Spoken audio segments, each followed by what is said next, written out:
covering your hometown. From 5 newsrooms across the region, this is WDBJ7. Now at 6. Yes, you give me the fastest helicopter they can get there, please. Virginia is in mourning tonight.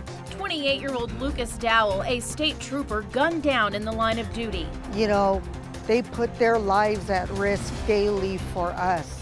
Now loved ones and the community are grieving someone who only wanted to serve and protect. Shock. I mean, it's just hard to process. This special edition of WDBJ7 begins right now. And we thank you for joining us this evening. I'm Robin Reed. And I'm Melissa Gayona, in tonight for Jean Jadhun.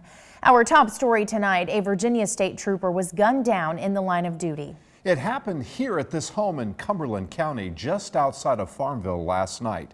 28-year-old Lucas Dowell died at the hospital. And we have team coverage tonight. Let's start with Ashley Ann first. Ashley, you say he was helping serve a warrant when this all started.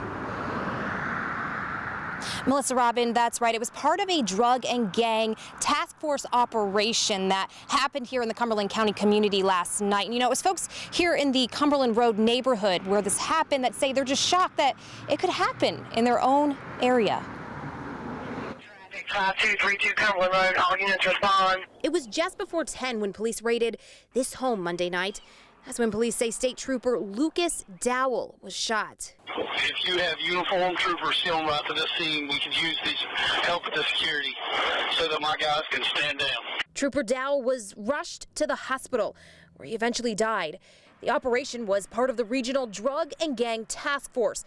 Police say when they made entry into the home, they were met with gunfire. 2 other troopers fired back, killing the suspect, Corey Johnson of Cumberland County. And I saw a bunch of lights across the street. Amber Carter lives just a few houses down from the scene. You know, I wasn't on alert or anything like that. Nothing told me like I was in danger. So it kind of takes away from your sense of security. Nobody saw it coming. Carter says she's never seen anything like this unfold in her own neighborhood. Johnson was the only person inside the house. Police say the search warrant was, quote, being conducted as part of an ongoing narcotics investigation. I mean, I just hate it for anybody that has to go through this and wake up and hear this news first thing in the morning. You know, it's terrible. I'm sorry. It's terrible. It's terrible. No other troopers were injured in this raid. And Melissa, the 2 troopers that did fire their guns have been placed on administrative leave, and that's pending the investigation outcome. Yeah, a lot of people have been impacted by this tragedy. Ashley, thank you for your report. Trooper Dowell was based at a state police office in Amherst. Today, the lawn in front of that office has turned into a memorial where law enforcement and people from the community are helping to pay their respects. WDBJ7's Tim Saunders is live in Amherst. So, Tim, I understand the memorial continues to grow by the minute. Earlier this afternoon, Robin, there was just a single blue bouquet on the hood of this car, but people have been coming by all afternoon, adding flowers along with ribbons and wreaths. Many of these people say they knew Trooper Dowell personally. Others just want to pay tribute. Kneeling for a quiet moment in front of the car once driven by their comrade, state police and other law enforcement offer a solemn tribute. While they didn't want to talk on camera, officers who worked with Trooper Lucas Dowell shared the same sentiment as those who knew him in the community. He is a very positive person. He's always smiling. He's a good-natured person. Dozens who stopped by to remember Dowell say that smile he wore in his state police photo was a mark of the genuine enthusiasm he held for his job. He was friendly and outgoing, and he's going to be missed. He's going to be missed. On a small blue ribbon tied to the grill of his patrol car, members of law enforcement left notes for Dowell. One read, "Buddy, I'm going to miss you so much. We will hold the line from here." Another, "Thanks for always having my back." People in the community like Steve Martin say they knew Dowell and felt compelled to show up and honor him. Just sad, heartbroken, kind of angry, but I just feel so bad for his family. Lucy Mack drove more than an hour from Buckingham County to lay a wreath in front of Dowell's patrol car. She said Dowell was a member of her gym, but she's devastated for those who knew him much better. That's someone's son. You know, that's someone's grandson or uncle or cousin. It breaks my heart. There's a really solemn moment out here earlier this afternoon. A number of Virginia State troopers and other law enforcement officers gathered around this patrol car. They wanted to pull some of Trooper Dowell's personal effects out of the vehicle. And even though there are a number of reporters here gathered to cover this story, we all took a step back and gave those officers an opportunity to mourn privately. I've reached out, Robin, to a number of law enforcement officers today to try and talk to them a little bit about Dowell. We wanted to try and humanize him and help the audience understand who he was. While the officers I talked to were appreciative that we reached out, they said they were just too distraught to talk on camera, but they wanted everyone to know that Trooper Dowell took his job very seriously and understood the sacrifice he was making. Understood. Reporting live for us tonight in Amherst, Tim Saunders, thank you very much. Lynchburg's police chief, Ryan Zudema, released a statement today expressing condolences for the loss of Trooper Dowell. It reads in part, the Lynchburg Police Department grieves the tragic loss of Virginia State Police Trooper Lucas Dowell. We offer our support to the VSP during this extremely difficult time, as well as our thoughts and prayers to the trooper's family. We are humbled and thankful for Dowell's selfless example of dedication and sacrifice. Trooper Dowell grew up in Chilhowie, where he played football and baseball in high school. Looking through his senior yearbook from 2009, it's clear Dowell was a beloved classmate, teammate, and friend. WDBJ7's Leanna Scacchetti spent time with someone today who watched Dowell grow into that young man. Leanna, you say his high school coach remembers him well. That's right, Melissa. Coach Robinson has been coaching here at Chilhowie High School for the last 2 decades, but he told us today Lucas Dowell was a student he never forgot. But his death comes on the heels of another death of a former student, which is still rocking this small, tightly knit community. It was a shock, and it's been on my mind all morning, all afternoon. I can't escape it. Coach Jeff Robinson has seen life play out on the fields and hallways of Chilhowie High School. Now it's the loss of the players, not the games, that saddens him most. You know, Lucas is one of those that sticks out to you, you always remember.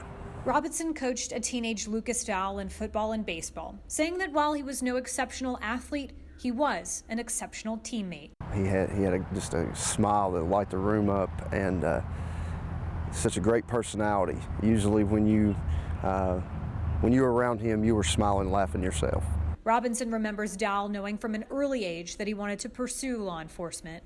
In 10 years, he sees himself being a U.S. Marshal or in the FBI. It wasn't long ago he saw Dowell for what would be the last time. It's probably been about 5 or 6 months ago now, and I told him I was proud of him, so that's the last time I saw him. It was at the funeral of Will Walker, friend and teammate to Dowell. Those are two guys that, you know, were doing a lot of good in the world, in the prime of their life, 28, 30 years old, and just gone way too soon. Too soon for those who knew him best, but here at Chilhowie High, Dowell is locked in time, forever remembered for being among the best friend, teammate, and player of a generation. We hope that we make an impression on these young men that come through here, but in the end, they make an impression on you that you don't forget. In his yearbook, it says Dowell was voted best smile of his senior class and most school spirit. And again, Melissa, this is really hard for this community, having just lost Will Walker a couple months ago. In fact, Coach Robinson told us he realized just today the only 2 photographs taped to the file cabinet in his office are Will Walker and Lucas Dowell. Wow. And I'm sure they'll remain there for quite some time. Leanna, thank you for your report. Now, Trooper Dowell graduated from Radford University. One of his professors says he was eager to graduate and become a state trooper. Radford University is deeply saddened to learn of the line of duty death of Trooper Dowell. He truly embodied the Highlander spirit during his service to the Commonwealth of Virginia and while here on the Radford University campus. Dowell earned his criminal justice degree in 2013. Lawmakers are also reacting to the loss of Trooper Dowell. 9th District Congressman Morgan Griffith released a statement saying, quote, "I am sorry to learn that Trooper Lucas B. Dowell was killed in the line of duty." Griffith said his prayers are with the family. Grayson County Senator Bill Carrico delivered emotional remarks before the state Senate adjourned today. He knows Trooper Dowell's family, and Carrico's son trained with him in the state police. He was a impeccable character, young man, driven to be the best he could be at anything he did. but he had such a personality that was bigger than life. And every team member that he has will know that that's Lucas in a nutshell. And he's going to be greatly missed by everybody. Governor Northam broke his silence today, expressing his condolences for Trooper Dowell's family. The governor said Dowell's passing is a great loss to the Commonwealth. His statement went on to say, quote, "We are grateful for his dedication to the safety of our communities." WDBJ7's Joe DeShiel is live in Richmond. So, Joe, this is the first time we've heard from the governor since his press conference on Saturday. Well, that's right, Robin. The governor has been quiet since Saturday when he held that news conference, but today he did issue that statement, written statement, offering condolences on the death of Trooper Dowell. Now, lawmakers here in Richmond were facing a major General Assembly deadline today, even as national attention remained focused on the state capitol. Do any other senators wish to be heard on Senate Bill 1218? The calendar was packed as lawmakers faced crossover, the deadline for each house to complete action on its own bills. And the Capitol was crowded, where tour groups mingled with camera crews. But even as the work of the legislature continued, so did the questions about Governor Northam's future. He told the cabinet and the other officials yesterday he just wants a little more time. What's a little bit more time going to do for us? It's only just it'll keep all of you right here asking us these same questions until he does. And it's time for him to resign and just get all this behind us. At the same time, Lieutenant Governor Justin Fairfax came and went without any additional comments on the allegations of sexual misconduct he denied yesterday. As network cameras focused on the state capitol and the executive mansion, lawmakers said the mountain of legislation has helped them focus on the work at hand, not the national attention the state is receiving. It could be distracting, but those of us who have been here a while, we know what we have to do, and we know the deadlines, so we just put our head forward and down and go forward. Lawmakers will have to keep their heads down a while longer, Robin. There are many more questions ahead before all of this national attention fades. Indeed. Joe DeShiel with our live report tonight in Richmond.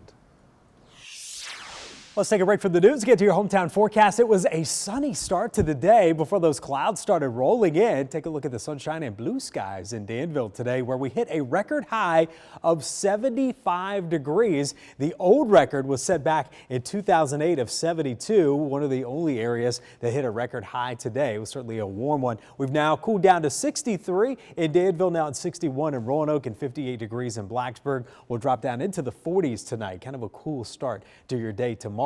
Tomorrow will actually be a cooler day than what we're seeing today because the clouds will start to roll in, and it can't rule out one or two isolated showers during the afternoon. But we're right back up close to 70 by Thursday, the last of the very warm days of the work week before some big changes head our way by the weekend. We'll take a closer look at that transition day on Friday and just how cool it's going to get coming up in your hometown forecast.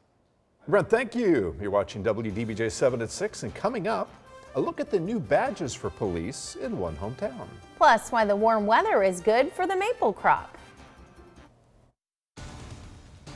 We have breaking news now. Out of Henry County, the sheriff's office says the teen charged with killing 32-year-old Eric Barksdale has turned himself in. Barksdale was killed on Saturday in Martinsville. The investigation is ongoing, and anyone with information is asked to call the sheriff's office. The Roanoke Fire Department got a couple of new cadets today. 2 young men in the Growth Through Opportunity Cadet Program spent the day with the crew. The program helps people with disabilities gain valuable life and job skills.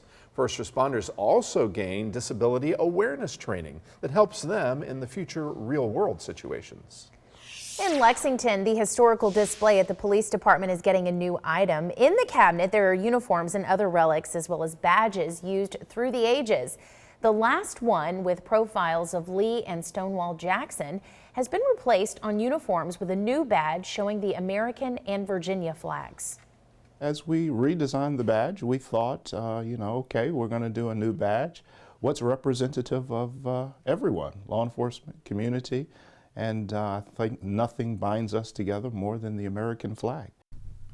They say the new badges are part of a regular updating of uniforms and equipment for the department.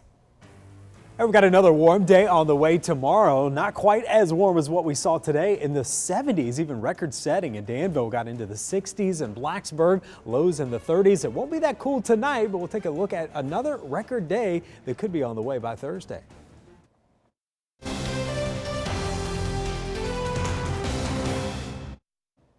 Hey, we're not the only ones enjoying this warm up. The bees were out today. Crystal sent this one in, and typically after doing some stories the past couple years, upper 50s is kind of the threshold for the bees to come out, and we certainly qualified there today. And the Highlands, Mindy said that they have already tapped the maple trees and starting to get some of the sugar out of those, looking good. And we've been seeing a lot of that. I want to show you a really interesting picture. This is actually in Snowshoe Mountain, or at Snowshoe Mountain Resort in West Virginia, where we've got advection fog, and that's basically where the warm, moist air is coming in over top of that very cold snow that's on the ground, and you get fog that forms, and you can see it's tough to even see. They haven't been doing a whole lot of skiing up there today. It's very tough to see in front of you, much less be out on the skis. Big difference here, a little closer to home in the 60s still at this hour right now in the Roanoke Valley, Lynchburg, Danville, Lexington at 66, and we're in the 50s across the Highlands. I'm expecting lows to get down into the 40s tonight. This is where we typically would be for daytime highs this time of year, but certainly that warm up has changed things around a bit. Our cold front is out to the west. This is what will move in on Friday. For now, it's bringing occasional showers, and I can't even rule out one or two of those into the mountains tonight. And then during the day tomorrow, we're going to bring in a better chance of a few scattered showers. Highs will top out in the low to mid 60s because of the cloud cover tomorrow. And as far as the timing of the rain, it's mostly going to be, the models have been hinting at most of this across the Highlands and the Greenbrier Valley once we get into the afternoon and early evening. See how these kind of swing on in there? Not widespread. I just throw the umbrella in the back of the car just in case if you're out on a walk or something tomorrow afternoon. But aside from that, most of the showers will be very few and far between late tomorrow night into early Thursday morning. And as we look ahead to Friday, that's going to be our transition day. Thursday, another hot one, 76 for February. That's record setting. And then Friday, the high of the day will take place early on. Temperatures dropping through the afternoon and evening. And then we'll start out the weekend with lows in the 20s Saturday, highs in the 40s, getting back to normal over the weekend. Oh boy, and it was an unseasonably warm day in Highland County. Here's a fun fact. That's actually great news for maple syrup producers. WDBJ7's Bruce Young shows us why in tonight's Good News here at home. When we were last up here, the weather was pretty cold. But now it's another story, and that means Ronnie Moyers has to go to work. There it comes. That's the sap that starts dripping out of the hole before he can even get the tap in. Running down the tubing into his collectors. This stand always runs way before up on the tops due to the drop in elevation, much warmer weather. It was that cold snap and this week's warmth that triggered the flow. And now he's got to hurry to catch it. Weather is what makes the maple syrup happen or stops it from happening. So we're trying to capture this early spring fall. And hope that the weather cooperates to keep the flow going. As long as you can get those nights at 20, 25 degrees and the days at above 35 or 40 degrees, you can make these trees will release sap all the way till April. And Ronnie and his fellow syrup producers will have plenty of product for the Maple Festival in March. In Highland County, Bruce Young, WDBJ7. The Ferrum wrestling team is taking aim at the postseason, and the Panthers will get to host the national championships next month here in Roanoke. Details on that next in sports. Happening now, you are looking at some live video here of a procession of first responders honoring Trooper Dowell. Now, this is a look over a bridge on Interstate 81 in Washington County. This procession is honoring Trooper Dowell, who was killed yesterday. And you can see here lots of folks lined up getting ready to honor his service. Now at the Toyota Sports Desk, here's WDBJ7's Travis Wells. The Ferrum wrestling team wrapped up its regular season last weekend with wins over Southern Virginia and Averett, and the Panthers have some lofty postseason goals. The program is now in its 7th year of existence under head coach Nate Yetzer. With a record of 11-2, the Panthers will take part in the Southeast Wrestling Conference tournament in Alabama this weekend before getting ready for the NCAA tournament. The nationally ranked Panthers will get to host the Nationals at the Berglund Center here in Roanoke next month. I just think for the wrestling community in Roanoke, you know, and Franklin County, it's been huge. For recruiting, it's been awesome. You know, it's the first thing we bring up when we talk to recruits on the phone. I think it shows how invested the school is in the wrestling and how the community is invested in wrestling, which is important. Division III is pretty unique in the fact that it really is the best guys in the country because there's over 110 schools and only 16 guys or 18 guys make the national tournament. So it's obviously very, very hard to make it, and then once you get there, you know, to be an All-American, you have to place in the top 8. So I was shocked my first year coaching in Division III how the level of competition, how great it was. So, but we welcome that, and we enjoy that part of it. And that's your look at sports. We're back right after this. Our hometown patio is brought to you by Grand Home Furnishings. Weather's so nice we had to run out here just as soon I as we could. know. It's kind of nice out here, great. guys. Who's got the grill? It's been a while. It's right over there. We just need to clean it out. over You it, never know what gets inside your grill during the winter months. Are you Oh, guys with me? yeah. You know, it's always a surprise in the spring when you open that thing up. Hey, you may be able to do some more grilling this week. 60s tomorrow, and we are expecting 70s in the forecast. By Thursday, it could be another day of record-setting weather. No complaints from the campus of Virginia Tech today, I'll tell you that for sure. Beautiful. I loved it. We'll see you tonight at 10 and 11.